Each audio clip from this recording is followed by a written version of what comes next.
नमस्कार, मी अर्चना पाटील आजच्या व्हिडिओमध्ये आपल्या सगळ्यांचं स्वागत करते।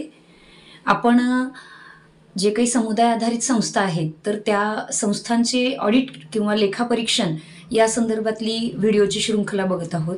तर याच्यामध्ये सुरुवातीला आपण ज्यावेळेला गटाचे ऑडिट करणार आहोत तर गटाचे ऑडिट करण्यासाठी कोणकोणते रजिस्टर आपल्याला तपासावे लागतील तर या संदर्भामध्ये माहिती घेत आहोत। गटाचे जे काही रजिस्टर आहेत तर ते कोणते आहेत तर त्याच्यामध्ये बैठक अहवाल आहे, त्यानंतर रोख वही आहे, सभासद बचत नोंद वही आहे, गटाचं जे काही बँकेचं पासबुक आहे, गटाचे सदस्यांचं जे वैयक्तिक सभासद बुक आहे आणि त्याचबरोबर जर काही गटाचे लोन असतील, काही कर्ज असतील तर त्या कर्जांचे जे काही स्टेटमेंट आहेत आणि त्याचबरोबर जर दुसरं ऑडिट असेल, तिसरं ऑडिट असेल तर त्यांचे जे काही पूर्वीचे ऑडिटचे रिपोर्ट आहेत तर हे सर्व आपल्याला पाहावं लागेल। निरीक्षण करायला सुरुवात करण्यापूर्वी आपण जे संस्थेचे रजिस्टर आपल्याला तपासायला दिले आहेत तर त्याची एक यादी करणं आवश्यक आहे, ज्याच्यामध्ये कोणकोणते रजिस्टर आपण तपासणार आहोत, त्याच्यातली जी काही महत्त्वाची माहिती आहे, ज्या नोंदी आहेत तर त्या आपल्याला एका वेगळ्या पेजवरती नोंद करून घेणं गरजेचं आहे। याच्यामुळे आपल्याला ज्यावेळेला आपण ऑडिटचा रिपोर्ट कंप्लीट भरणार आहोत तर त्यावेळेला मदत होईल।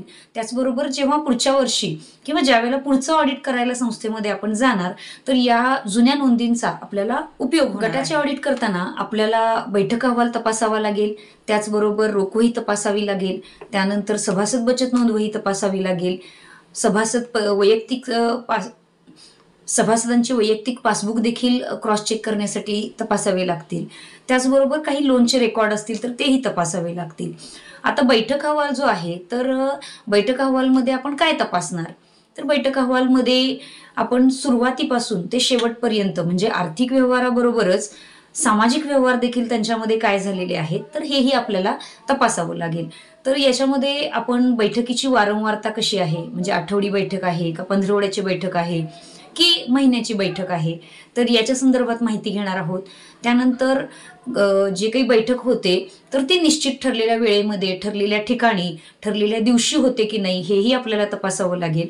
त्याचबरोबर बैठकीला किती सदस्य हजर राहतात, म्हणजे हजर सदस्यांची संख्या, गैरहजर सदस्यांची संख्या आणि ही जी काही सर्व माहिती आहे तर ही आपल्याला एका सेपरेट वहीमध्ये प्रत्येक मीटिंगवर लिहून घ्यावी लागेल। याचबरोबर बैठक ही फिरती आहे की नाही, म्हणजे प्रत्येक वेळेला बैठक ही वेगवेगळ्या सदस्यांच्या घरी होते की नाही, त्याचे अध्यक्ष बदलले जातात की नाही, या सुद्धा गोष्टी आपल्याला तपासाव्या लागतील।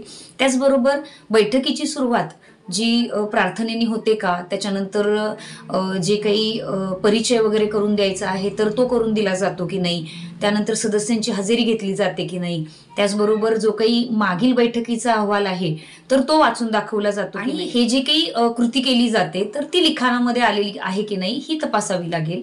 त्याचबरोबर प्रत्येक महिन्याची किंवा बैठकीची जी वारंवारता असेल त्यामध्ये बचत जमा करण्यासाठीची जी वारंवारता असेल तर त्यानुसार बचत जमा केली जाते की नाही हेही तपासावं लागेल।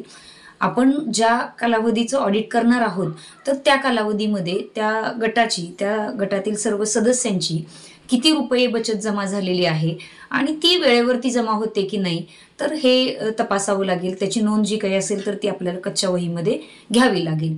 त्यानंतर जे काही अंतर्गत कर्ज वाटप केलेलं असेल त्याची जी काही परतफेड असेल तर त्याच्यामध्ये ती परतफेड योग्य पद्धतीनं होते की नाही, कारण कर्ज वाटप तर केलं जातं परंतु जी काही परतफेड आहे तर ती योग्य पद्धतीनं होत नाही।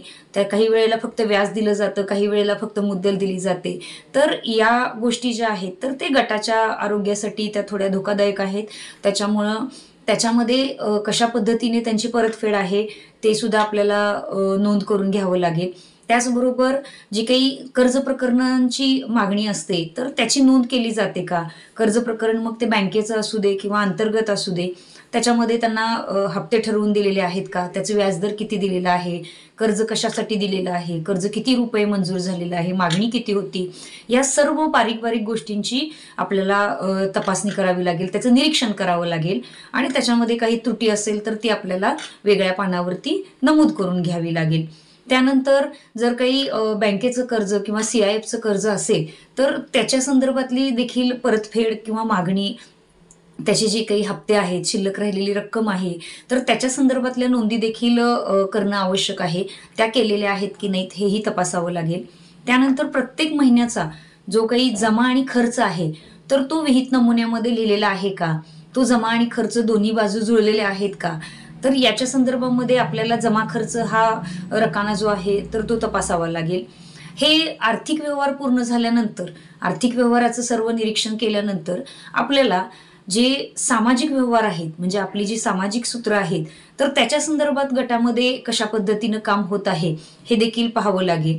मग ही जी काही सामाजिक सूत्र आहेत तर याच्यामध्ये काम होतंय की फक्त त्याची चर्चा होते, ते फक्त लिखाणामध्ये आलेलं आहे, याची थोडीशी शहानिशा आपल्याला करावी लागेल. त्यानंतर गटामध्ये काही जर प्रशिक्षणांचं आयोजन केलं असेल किंवा गटाच्या सदस्यांनी काही प्रशिक्षणं जर अटेंड केली असतील किंवा प्रशिक्षणं घेतली असतील तर त्याच्या संदर्भातला तपशील त्या बैठकीमध्ये लिहिलेला आहे की नाही हे सुद्धा तपासावं लागेल. आणि बैठक ही फिरती आहे की नाही, त्याचे अध्यक्ष प्रत्येक बैठकीला बदलले जातात की नाही, त्याचं ठिकाण बदललं जातंय की नाही, याच्या संदर्भामध्ये माहिती घ्यावी लागेल. त्याचबरोबर शेवटचं एक महत्त्वाची गोष्ट आपल्याला काय तपासावी लागेल बैठक अहवालमध्ये, तर सगळ्यात शेवटी त्या बैठकीला हजर असणारे सदस्य आणि त्या सदस्यांच्या स्वाक्षरी तिथं झालेल्या आहेत की नाहीत. तर जितके सदस्य आपल्याला पहिल्या रकान्यामध्ये हजर आहेत म्हणून दिलेलं आहे तर तेवढ्याच सदस्यांच्या स्वाक्षरी या शेवटच्या पानावरती झालेल्या आहेत की नाहीत हे लेखापरीक्षकाला तपासावं लागेल. गटाचा जो बैठक अहवाल आहे तर तो ज्या त्या बैठकीमध्ये लिहून पूर्ण करणं आवश्यक आहे आणि बैठक अहवाल लिहून झाल्यानंतर त्याच्यावरती सगळ्यात शेवटी त्या गटाचा शिक्का मारून पदाधिकाऱ्यांची स्वाक्षरी घेणं देखील आवश्यक आहे. तर हे देखील गटानं केलेलं आहे की नाही हे आपल्याला तपासावं लागेल. त्यानंतर ज्यावेळेला आपण सभासद बचत नोंदवही पाहतो तर त्याच्यामध्ये प्रत्येक सदस्याची वैयक्तिक माहिती आपल्याला पाहायला मिळते. तर वैयक्तिक माहितीमध्ये आपल्याला त्या सदस्यानं जे काही बचत दिलेली आहे, त्यानंतर त्यानं घेतलेलं कर्ज, त्याची परतफेडीचा तपशील आणि जे काही पदाधिकारी आहेत त्यांच्या स्वाक्षरी, त्यांचं शिल्लक कर्ज किती आहे त्या सदस्याचं, मग बँकेचं किती आहे, गटाचं किती आहे, संघाचं किती आहे, तर या संदर्भातला सर्व तपशील आहे तो तपासावा लागेल. त्याचबरोबर आपण ज्या वेळेला रोखवही तपासणार तर रोखवही देखील प्रत्येक महिन्याला लिहिणं गरजेचं आहे. रोखवहीमध्ये बैठक अहवालमधला जो काही जमा खर्च आहे तर तो व्यवस्थितपणे लिहिला गेलेला आहे की नाही, त्याचबरोबर सदस्यांचं जे काही बचत आहे, कर्ज घेतलेलं आहे, कर्जाची परतफेड केलेली आहे त्या संदर्भातला तपशील व्यवस्थित लिहिलेला आहे की नाही, शिल्लक कर्जाचा तपशील लिहिलेला आहे की नाही आणि त्याचबरोबर गटाचा एकूण गोषवारा लिहिलेला आहे की नाही हे आपल्याला तपासावं लागेल. ज्या वेळेला रोखवहीमध्ये हा जमा खर्चाचा तपशील लिहिला जातो, बऱ्याच वेळेला एकूण गोषवारा लिहिला जात नाही. तर हा एकूण गोषवारा जर लिहिला नसेल तर त्या सदस्यांना तो पूर्ण करायला सांगायला लागेल आणि एकूण गोषवारा आपल्याला तपासावा लागेल. एकूण गोषवारा तपासल्यामुळे आपल्याला गटाच्या सुरुवातीपासून किंवा स्थापनेपासून ते त्या कालावधीपर्यंत एकूण काय व्यवहार झालेला आहे तर ते पाहायला मिळेल. त्यामुळे एकूण गोषवारा पूर्ण असणं आवश्यक आहे. सदस्यांचं वैयक्तिक पासबुक जे आहे, सभासद बुक, तर ते देखील तपासणं थोडंसं आवश्यक आहे. त्याच्यामध्ये सदस्याची जी काही बचत आहे, त्यांनी घेतलेलं कर्ज आहे, त्याच्या परतफेडीचा जो तपशील आहे तर याची पूर्ण माहिती भरलेली आहे की नाही, पदाधिकाऱ्यांनी स्वाक्षऱ्या केलेल्या आहेत का नाहीत हे थोडंसं पाहणं आवश्यक. आणि जर काही बँकेचे कर्ज घेतलेले असतील तर त्या कर्जाचे जे काही स्टेटमेंट आहेत तर ते देखील लेखापरीक्षकानं तपासणं आवश्यक आहे.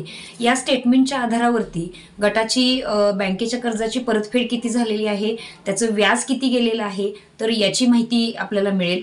कारण बरेचसे गट ज्या वेळेला रेकॉर्ड लिहितात तर त्यावेळेला व्याज आणि मुद्दल हे वेगवेगळं न लिहिता बँकेची परतफेड याच्यामध्येच ती संपूर्ण रक्कम लिहितात. त्यामुळं ज्या वेळेला ऑडिटर लेखापरीक्षण करायला जाईल तर त्यावेळेला त्यांनी हे बँकेचं जे काही कर्जाचं स्टेटमेंट आहे तर ते जर गटाकडे नसेल तर ते आणायला सांगायचं आहे आणि त्याच्या कर्जाची मुद्दलची रक्कम किती परतफेड झालेली आहे आणि किती रुपये व्याज गेलेलं आहे तर याची रक्कम आपल्याला त्या स्टेटमेंटवरती तपासावी लागेल. त्यानंतर बँकेचं जे काही पासबुक आहे तर ते देखील त्या कालावधीपर्यंत अपडेट असणं किंवा ते भरून आणलेलं असणं आवश्यक आहे. त्याच्यामध्ये जो काही बँकेचे चार्जेस कट झालेले आहेत किंवा जी अखेरची बँक शिल्लक आहे तर या नोंदी देखील आपल्याला तपासाव्या लागतील. तर अशा पद्धतीनं आपण ज्या वेळेला गटाचं ऑडिट सुरू करणार त्यावेळेला पहिल्यांदा आपल्याला या सर्व रजिस्टरची तपासणी व्यवस्थितपणे करून घ्यावी लागेल आणि हे रजिस्टर तपासल्यानंतर मग स्टेप बाय स्टेप आपल्याला ऑडिटची जी काही प्रोसेस आहे तर ती सुरू करावी. महत्त्वाचं आहे. व्हिडिओ सर्वांपर्यंत शेअर करा. चॅनलवर अजून नवीन असाल तर चॅनलला सबस्क्राईब करा. व्हिडिओ आवडल्यास व्हिडिओ लाईक करा आणि सर्वांपर्यंत शेअर करा. धन्यवाद.